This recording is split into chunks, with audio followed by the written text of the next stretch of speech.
Thursday on Daily Delivery. I am Michael Rand. Happy to be back for another day. Hope you guys are all having a great day and that you are ready for a terrific show. Velle E. Neal III, Star Tribune columnist, joins me here in just a little bit. We're going to talk some Twins, going to talk some Vikings, Daily Delivery debate style. And we'll get into it pretty good. Not a ton of disagreement as much this week. We've had more disagreement in past weeks, but we're not gonna manufacture when we disagree. We'll do it organically and honestly. We do disagree a little bit, so stick around for that here in just a little bit. Two former Vikings quarterbacks in the news this week for sad reasons. Brett Favre, who actually Velle and I will talk about, announced earlier this week that he has Parkinson's disease. Tommy Kramer, after hearing about Favre's diagnosis, went on X on Wednesday and said he has been diagnosed with dementia. So I want to take a minute at the end of the show to kind of talk about that, talk about my dealings with those guys and kind of how they're handling all of this right now. First, though, what did I miss? Let's start with the Lynx today. We'll get to the Twins, some Gopher volleyball here in a second, but the Lynx sweep the Phoenix Mercury 101-88. They went over 100 points in each of the two playoff games. Took care of business in pretty business-like fashion, although there was nothing routine about Napheesa Collier's performance. 80 points in the two playoff games, more than any other player in WNBA history has scored in two consecutive playoff games. She had 42 last night in sending the Mercury home, perhaps sending WNBA and Olympics legend Diana Taurasi into retirement. So she was terrific in both of those games, no doubt about that. Had plenty of help from her teammates, though. A well-rounded team effort again, kind of the way they've been playing all year. They didn't change a whole lot, really. You don't want to change a whole lot if you're a 30-10 team. You know that the intensity is going to be up, but you don't change your identity once you get to the playoffs, and their identity certainly shown through in these playoffs. Now, they did give up some points, but Phoenix is a good offensive team, so that is going to be expected. So now they turn the page, task at hand, took care of business in the first round. All the rest of the playoffs are set. The final four teams: Lynx versus Connecticut, New York versus the Las Vegas Aces. Kind of who we thought it would be. Kent Youngblood was on here last week talking about these are the four teams that have been there all year. These are the four teams that really have leaned on veterans and experience. Interestingly, in this year of all the WNBA rookie hype of all the new players led by Caitlin Clark and, of course, Angel Reese, all of that, with all of that, it's the veteran teams. It's the teams that have been together. It's the teams that kind of have the experience, that have soaked in all of that are here now. Caitlin Clark's Fever swept by Connecticut. That game, the last game of that, finished up right before the Lynx game started last night. Fever put up a good effort. They were close right there at the end, but Connecticut too much. So now it's Lynx Connecticut.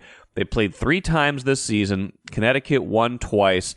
All 3 of the games were close. Connecticut won on a buzzer beater. The Lynx won on close to a buzzer beater. 4 seconds left, deep 3 by Bridget Carlton not that long ago. And Connecticut won by 5 in a game that was close right to the end. So this should be a tremendous best-of-5 series. The Lynx do have the home court advantage, so they get the first 2 at Target Center. First one of those Sunday night, then I think the next one is Tuesday. So should just be a tremendous series, right? Like, the Lynx are now in a spot where, they could lose at any time, but they can keep winning, right? Like, this, they're that good. They've shown us they are that good. They are a championship contender, and they continue to show that with how they could rise to the occasion. I know Phoenix was a team they're supposed to beat, but Phoenix has all sorts of good players. Brittany Griner, of course, Diana Taurasi. They are a very good, veteran, capable team. And the Lynx pushed them aside, not easily is the wrong word, because, game 1 got tense, and in game 2 they had to work and compete, but The Lynx showed they were the better team in that game. They showed they are absolutely ready for this fight. So should be a tremendous second round. Lynx moving on. Napheesa Collier, 80 points. What else can you say about how great she was? 42 in this one, tying a WNBA single game playoff record. Just a tremendous effort for her. And the Lynx move on, not surprisingly, but impressively. The Twins, meanwhile, got a win finally against the Marlins on Wednesday.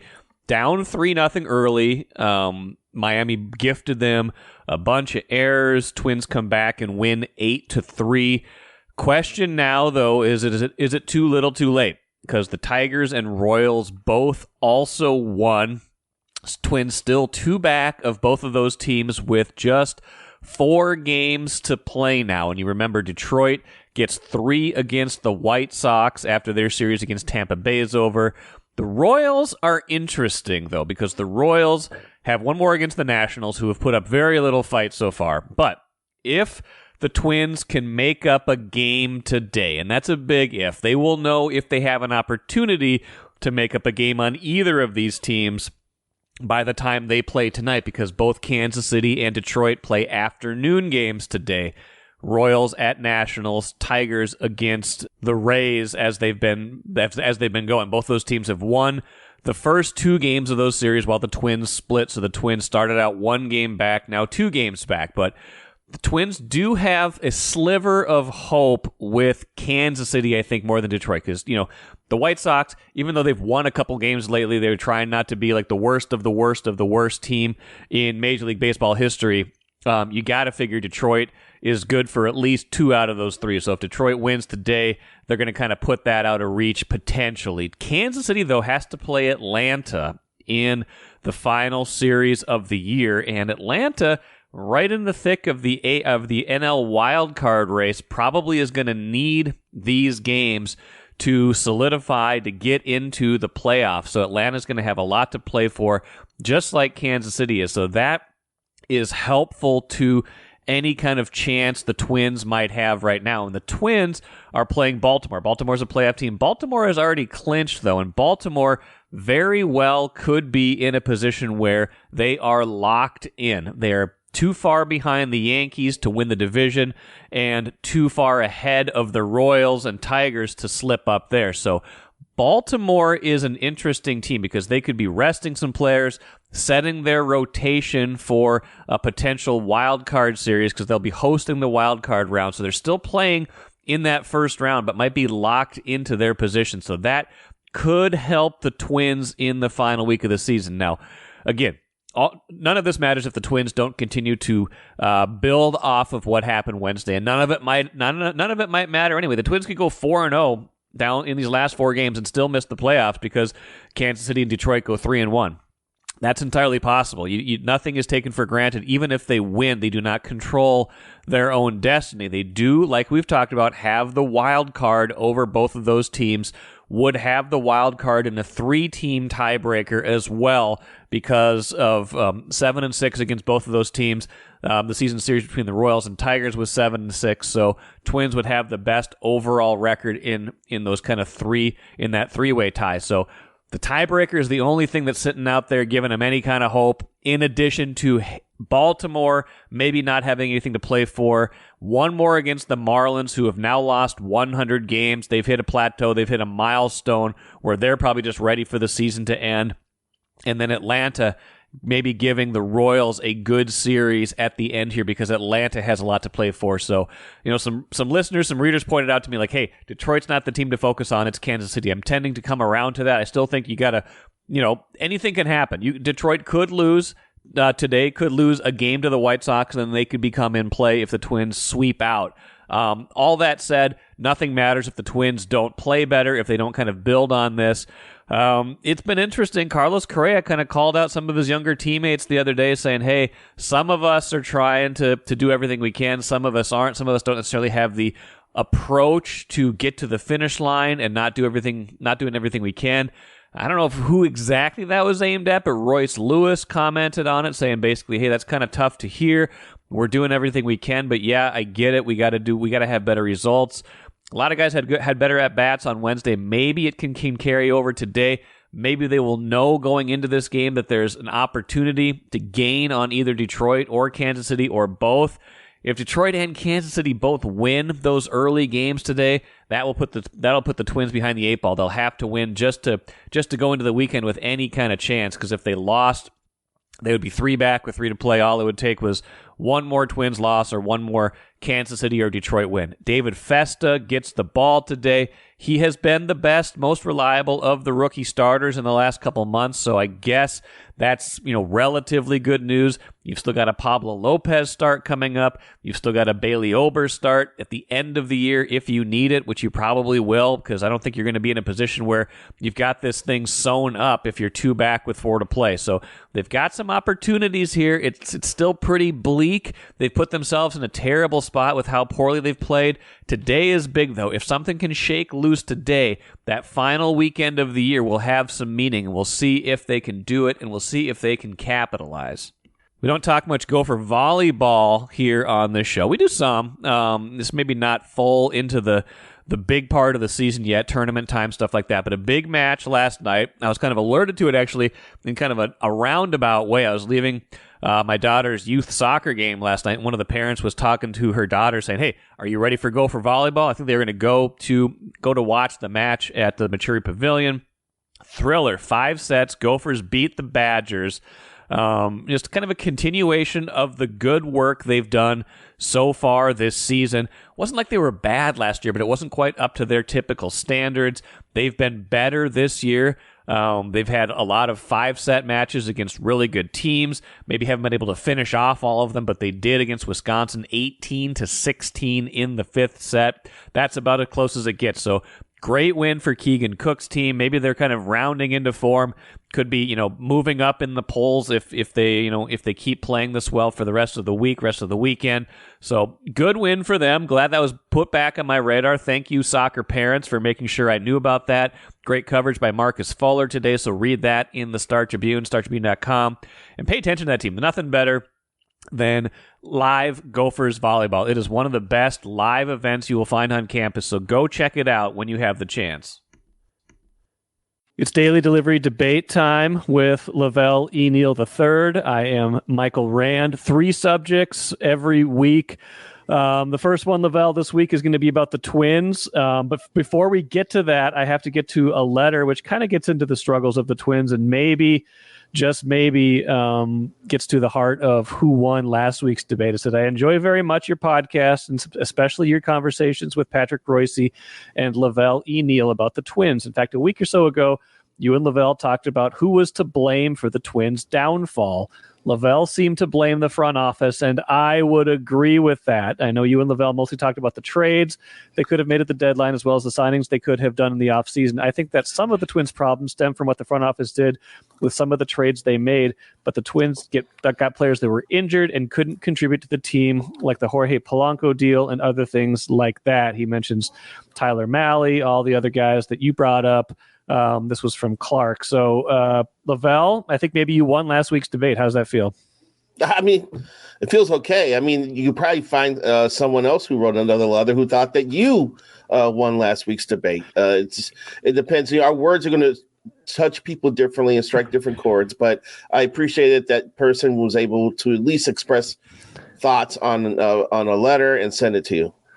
Almost everybody said the ownership is to blame, kind of going against what both of us said. I was putting it on the players, and I still stick by that, although there's definitely blame to go around all across the board. I put it mostly on the front office. All that said, this kind of dovetails into debate topic number 1 this week, which is this is a team that's in free fall right now. The playoff odds are suddenly on the other side. They're looking up at teams in the standings right now. What's right in front of him is the most important thing. But I want to know, should we be concerned by this slide at the end and some of the things we've seen, that this isn't just a month-long stretch of bad baseball, that this could be the start of some down years or some lean years with the organization? Well, here's the thing. Royce Lewis, Byron Buxton, and Carlos Correa, the core of that offense. They're the core guys that need to drive this ship here or drive the bus. And they have not been on the field together that much this year. And Royce Lewis has had a couple lost seasons because of knee issues. Buxton's had more than a few lost seasons because of injuries. And now Correa's got the injury bug. If those three guys can't stay on the field together going forward here, then it's gonna look bad. It's not going to. The Twins will not be able to play at their best because those three guys are injured, and their health, their long-term health is very important going forward. So that's where I would be concerned at. The other part is they still have a lot of developing hitters, Matt Wallner and Edouard Julien and Jose Miranda.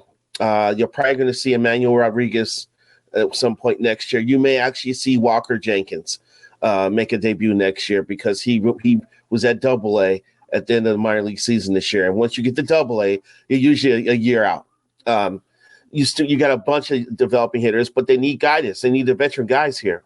And they got to stay healthy. They've got to stay on keel here. It looks like we've got young pitchers coming through the pipeline. We've seen Festa. We've seen Zebby. We see Simeon Woods Richardson. There's two other guys now that are probably going to debut next year at some point too. Marco Rea at one point, and Andrew Morris, who I didn't know much about until like midseason, but apparently this guy is really good, and the Twins were reluctant to trade him at the deadline for help. So they are blessed one of the top, at least top 15, if not top 10 farm systems in baseball. The talents will keep coming through for sure, but the three big dogs here, this three-headed monster of Buxton, Correa, and Lewis have to be on the field leading the way.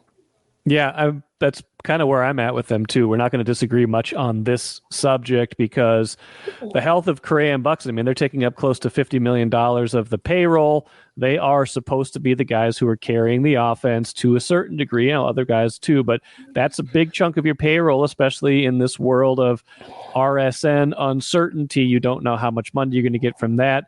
They're being run a little bit more thriftily, shall we say, than they were maybe a couple of years ago when that wasn't quite as much of an uncertainty, but they've never been a big spending team anyway. The point you make about the minor league system, though, is the one where I would say, yeah, that's where there still is hope. I think MLB had them at number 2 in the August prospect rankings. They had like 5 or 6 guys who were up there. At that point, Festa and Zebby Matthews were still prospects. We got Walker Jenkins, number 4, Brooks Lee, 16, Rodriguez, 22, and Zebby and Festa before you get out of the top 100. So they've definitely got some guys there. We've seen some good things in limited sample sizes from Festa, and even Zebby's start against the Red Sox in that second game of a doubleheader was promising until it all fell apart. So they do have some stuff in the pipeline, but you're right. If you've got $50 million in investments for the next several years in Correa and Buxton, and you're not getting more than you got this year health-wise out of them, that's going to be a problem long-term. Absolutely, it is. And all teams go through injuries, and yeah, the good ones are able to overcome them. But these are key players, man, and they've got to take the post and be there for their teammates. Leadership standpoint, playing standpoint, confidence standpoint. But I don't know if anyone's confident over there right now. Correa's still hurt. He's like easing his way around the bases. I noticed that last night. I was at the game for a little bit. So this is just a mess. It's a big mess, but I don't think it's going to lead to a bigger mess down the road. I don't think so. I think that's fair. Let's go to debate topic number 2. Brett Favre this week, in the midst of a congressional hearing about his involvement in welfare fraud, announces, it wasn't casually, but as kind of part of what he's talking about, announces he's been diagnosed with Parkinson's disease. Very cynical response from a lot of people. If you look at, the internet's a cynical place, but a lot of people saying, hey, he's only doing that to paint himself as a sympathetic figure.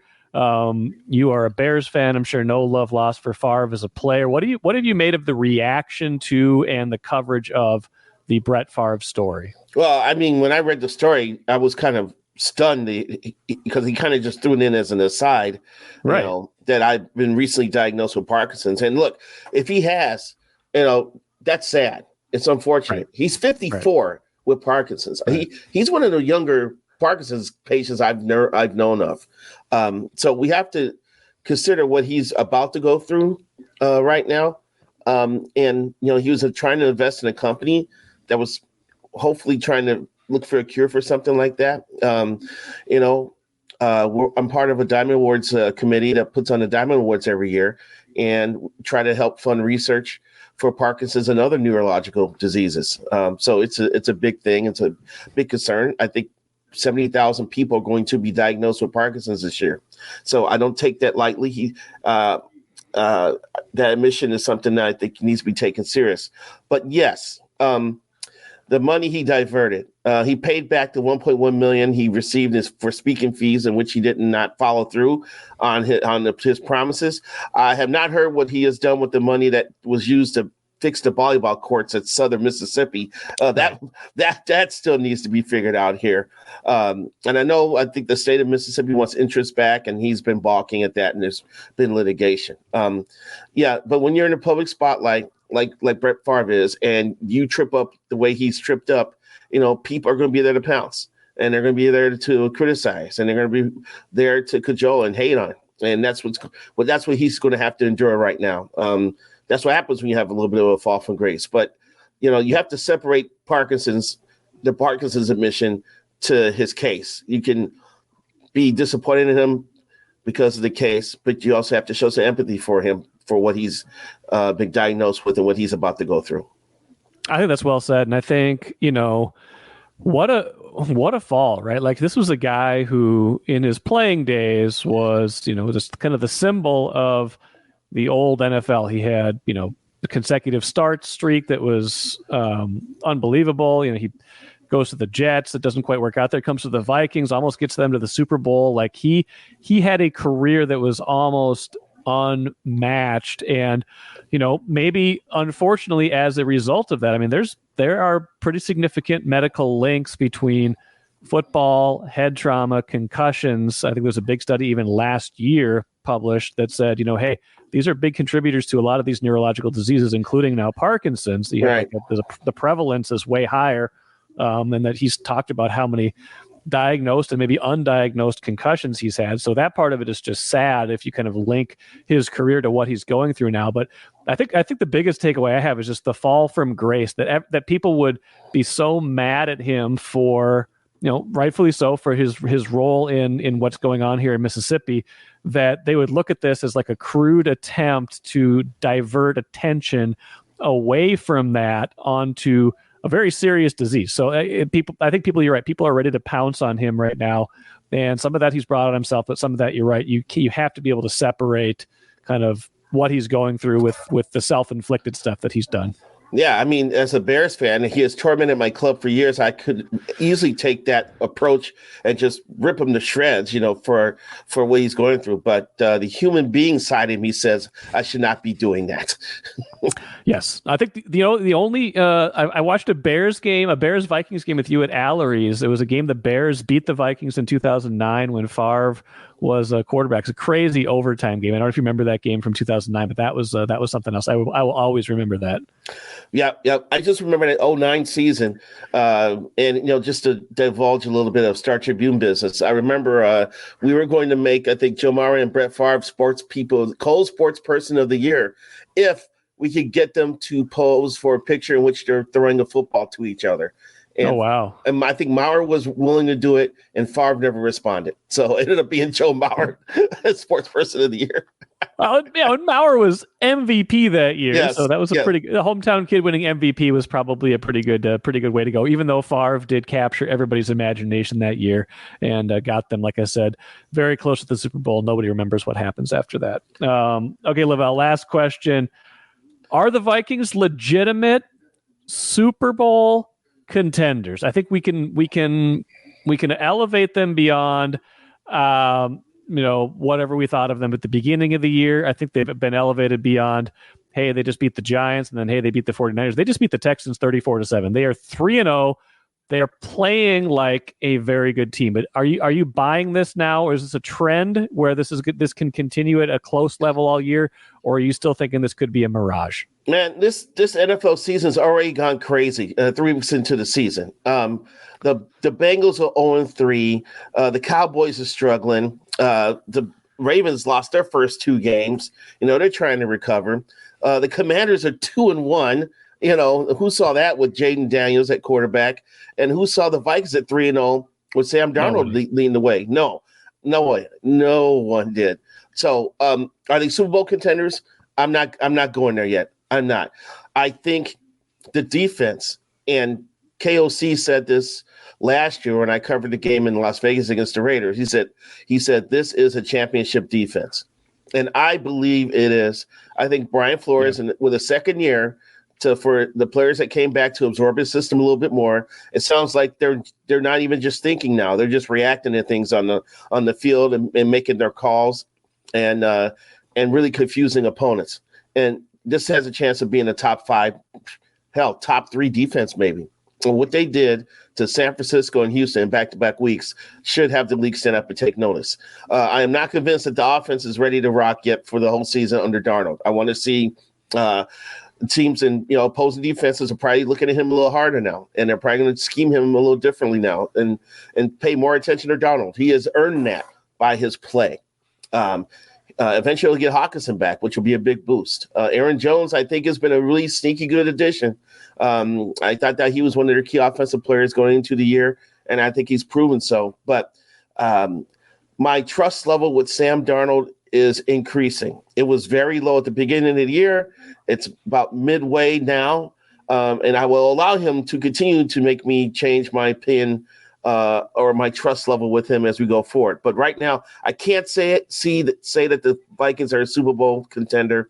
I can't say that they're going to be the surprise team of the year.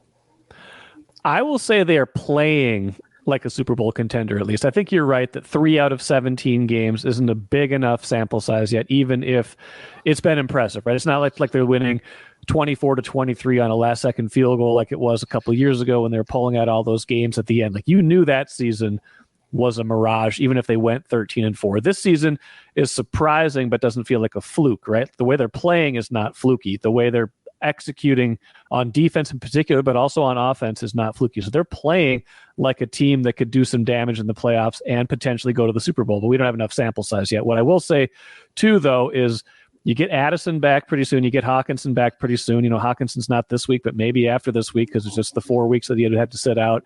Addison could be back this week. We'll have to see. Like, the offense could get more explosive. Now, I made this point to Andrew Kramer, though. Like, if the offense gets more explosive, is KOC suddenly going to want to be throwing it 40 times a game, getting kind of greedy, and that's when you get the bad side of Darnold? I don't know. They still have to remain true to the balance they have established. The complementary football this year, all 3 phases, has been pretty much impeccable. That's their brand right now. It's not a passing offense brand. Their brand is complementary football. It's been working for them so far, but they've barely had to play from behind this year. I think they've been behind for 4 minutes all year. I do want to see what happens when they have to play with the deficit, when they have to throw the ball more. How do they react in those situations? When they get punched in the mouth first, they have to come back from a deficit. I agree. But I will say a couple things. One, Kelsey let it be known throughout the preseason that he was ready to commit to the run more. And he was right. So far, I'm impressed with that. He's backing up what he's saying. His actions are matching with the checks that his mouth have been writing on that one. 2, I wonder if the Green Bay, Wisconsin version of the Daily Delivery is having the same debate about the Green Bay Packers being Super Bowl contenders. Maybe. I mean, maybe they're doing some impressive stuff. I did not think that they would be able to survive without Jordan Love, even for a couple games. And then Malik Willis goes 2-0. We'll see who the quarterback ends up being this week. They'd love to play games. Might be him, might be Love. But LaFleur's been impressive with kind of game planning. Flores gave him some props the other day when he was talking with the coordinators on Tuesday, saying, hey, like let's give him some credit for running some of this RPO stuff. It's totally switching up his scheme to fit the quarterback and get them some much-needed wins, albeit against bad opponents. So It feels at this moment like a pretty wide open race in the NFC North. I don't know how you feel about your Bears right now. I wonder if Caleb Williams had a good game last time. They didn't win, but he had a good game. Are people looking at Jaden Daniels and saying, oh, Did we make the right move at this point? Yeah, the Bears fans on my text string are already started debating that yesterday about someone said, well, I always thought Daniels was the best quarterback of the group. I'm like, whatever. It's like, where's your receipts? Where are your receipts, sir? Exactly. You cannot, it's too early to fret about that. The Bears have a lot of things going on in terms of the offensive fluidity. The offensive line's been in flux. Ben Lieber mentioned he also thinks part of that issue is Caleb Williams' struggles with communicating things to his offensive line. So there's some things that need to get worked out. But the fact the kid threw for 363 yards last week was encouraging to me. I want him to get comfortable throwing the ball down the field, not sideline stuff or deep balls down the sideline. I want to see him attack the middle of the field because the best quarterbacks in the league make their money throwing the ball down the middle of the field. I want him to get used to that, and it may take a few games. I'm just grateful that the Bears do not play a division opponent until Week 11, and then I don't think we have to deal with crazy Brian Flores defense until Week 13. There you go. Well, I think this is a big week for Vikings. Vikings-Packers week is always big, but 3-0 going into 2-1. If the Vikings win this game, and they certainly could, that will be a pretty big leap, a Lambeau leap, if you will, in terms of making believers out of a lot more people, I would think. Absolutely. I had them going 2-4 through their first 6 games, and it looks like they're going to blow that one out of the water. I was of the mind before the season started. If they don't beat the Giants, I don't know where the next win's going to come from because I didn't think they were very good at all. They are so much better than I thought they were. Whether they're Super Bowl contenders yet or not will probably remain to be seen, even if I think they're playing like one right now. Yeah, absolutely, man. It looks really good. I just remember, we made all our predictions in the Star Tribune at the beginning of the year. Andrew Kramer was the only one that was optimistic. I think Royce was on your podcast claiming he thought the Vikings would be okay as well. He is. Yes. Which is weird because usually Patrick grabs onto the worst parts of a sports team and just uses it as fodder. But I guess he deserves some flowers this time. Patrick's not so much negative as he's just like to zig where other people zag. So he saw all of us in one lane. He's like, I got my lane over here. I'm going to say Vikings optimistic. So, well, we'll see. We'll see how it all shakes out. Lavelle, I'll get you some sort of trophy or crown that you can wear next week for winning last week's debate. Everybody go vote on this one. Let us know how we did, and we'll do this again in a week. Watch your dreams and savings grow with Royal Credit Union's 4.25% annual percentage yield 12-month certificate. Open now at any Royal office or online at rcu.org/certificate-saver. Early withdrawal penalties could reduce earnings and principal. APY accurate as of 2/1/25. Insured by NCUA.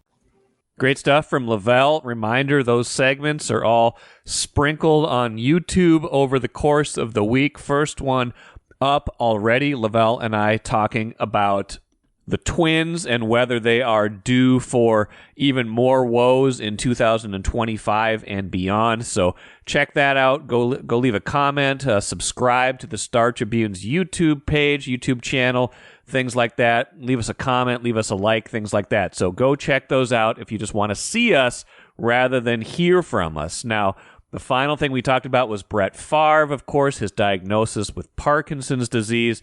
We recorded that before Vikings legendary quarterback Tommy Kramer, another Vikings ex-quarterback, announced on X that he is battling dementia. He tweeted on Wednesday night, with Brett Favre's announcement yesterday, I feel it's best that I let everyone know that I was diagnosed with dementia just over a year ago at the NFL Cleveland Clinic. Doctors say I could have anywhere from 2 to 10 years, just had my year checkup and it hasn't advanced, and I've been sober for almost a year now, which will definitely help. Please, no sympathy. I have lived a great life and wouldn't change a thing. Nobody wanted to win more than me, and I never gave up, and that's exactly how I'm going to battle this. Football is the life we chose to live, and sometimes stuff like this can happen. I'm grateful to the NFL for the opportunity, and I'm glad they are trying to do things to protect today's players. Financially, I'm fine, but I know there are players out there who I played with that need all the help they can get. Unfortunately for me, the NFL will only try to help out with any of my medical bills and therapy, what my personal insurance won't cover. I'm hoping to bring some awareness so the NFL will be able to help others and future players who are battling illnesses like myself. It's still all about the fans for me. As long as I'm able, I'm going to continue to be out there and travel to the small towns which I love most and meet the fans. Thank you for all the support, and always remember, we're not here for a long time. We're here for a good time. TK. Man, that is a lot to unpack. I really was kind of moved when I read that on Wednesday, just kind of thinking about a life in football, the choices you make, maybe not knowing at the time how dangerous the sport was, right? Like the all this research that's come out is a lot more recent than any of these careers were. Even Brett Favre's career, we didn't really know. He didn't really know while he was playing what the impact of football might be. But now we've seen all sorts of links between football and CTE. We've seen all sorts of links between football and Parkinson's disease, especially, the longer you play, the more head trauma you have, the more you are going to deal with that. Dementia, certainly a piece of this. Like, we have seen all of these links. What Tommy Kramer and a lot of these other players have said or seem to be saying is that they would have done it anyway. They would not change anything, even if now they know the end, the last however many years of their lives are not going to be pleasant. They are not going to be how they might have imagined them. They would not trade that because of how great the glory is, how much it means to them to play football. I think that frames this discussion in a way that a lot of us are not comfortable having it. We're not comfortable thinking about someone making that conscious trade-off right now, knowing what might be their future. And some players have certainly said, no, I knowing what we know now, I don't want to participate in that. They've retired early. They've taken steps to protect themselves more. The league has certainly, instituted some new rules to try to protect players a little bit more. But by nature, it is a violent contact sport. There's going to be head collisions, things like that. This is going to happen no matter what. So just thinking about the willingness to do that, and Tommy Kramer saying, I wouldn't change a thing. I've loved this life. I love this life in football. Frames it a little bit differently for me. Makes me think a little bit more about, his sign-off. Not here for a long time, here for a good time. How people frame their lives like that. Maybe it's different than I've framed my life before, thinking about longevity, thinking about things like that. It's just an interesting kind of framing.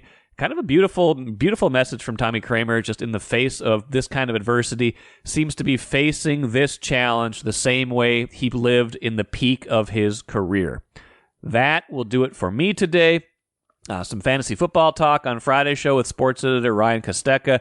Maybe some Twins stuff tomorrow, too, kind of pending how things go today for the Twins. Could go one way or the other. It could be a big swing day. Could be, down to 1 or down or up to 3. It really would frame up the weekend differently. So I might have to wait until how these things play out throughout the course of Thursday before we make any final decisions on what to do with Friday's show. But it'll be a good one regardless. Until then, I'm Michael Rand. We'll talk to you again tomorrow.